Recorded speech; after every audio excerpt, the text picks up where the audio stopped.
প্রেমে পড়েনি কে এই রুমে? সবাই আমরা প্রেমে পড়েছি, রাইট?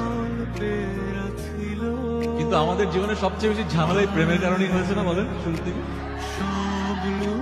স্কুল কলেজে এত কিছু শেখানো হয়, ঠিক মতো প্রেম কিভাবে করতে হয় কোথাও শেখানো হয় না। আমরা প্রেম করে কিভাবে শিখি এই নাটক, সিনেমা, বই পড়ে, উপন্যাস, গান এসব থেকে একটু শিখি। কিন্তু এসব থেকে শিখলে হয় কি, you get a very wrong idea about love. তাই না? ঠিক বলছি না? প্রেম তুমি আসবে ভাবে, আবার হারিয়ে যাবে ভাবিনি। আজ